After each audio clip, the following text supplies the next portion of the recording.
Berger, who relinquished command of the White Hat partition of the U.S. military on the 1st of January, has gone missing and hasn't been seen since January 6, sources in General Eric M. Smith's office told Real Raw News. Before stepping down, General Berger said he would remain for the near future at Camp Pendleton as an advisor, which made sense because he had spent the last few years planning counterinsurgency operations against deep state operatives and was familiar with service members under his command. He had said, however, that he had grown weary of the fight, and handpicked Smith to carry the torch. Sources told RRN that General Berger left Camp Pendleton in a personal vehicle at 6:30 p.m. on January 6. Unlike some military installations, Camp Pendleton is a closed base. Only credentialed persons stationed there or visitors on official business can pass through its 8 access points, which are manned 24/7 by Marine guards who log the entry and exit times of high-ranking personnel. There is no record of him returning to Camp Pendleton following his 6:30 p.m. departure. This is highly unusual. General Berger normally lets staff know if he plans to be gone more than a day. He has a predilection for accuracy.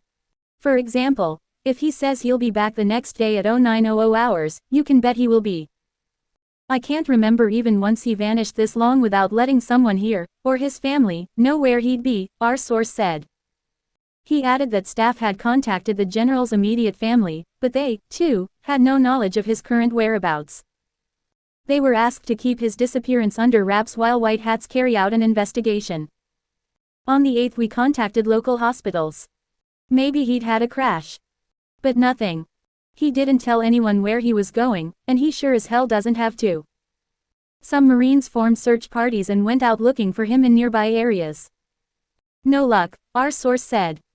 Asked whether staff had the ability to triangulate his location by reading pings off cell towers, he said, "I don't want to get into what we can or cannot do, but we take steps to prevent cell phone triangulation cause we don't want the deep state doing to us what we do to them. Same for GPS built into modern vehicles, we shut that shit down so they can't track our movements." Although White Hats have no proof of foul play, all possibilities are on the table.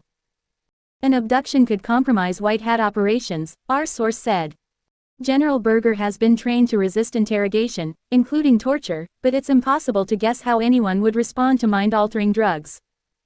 The general's mind is a vault of secrets, he said in closing.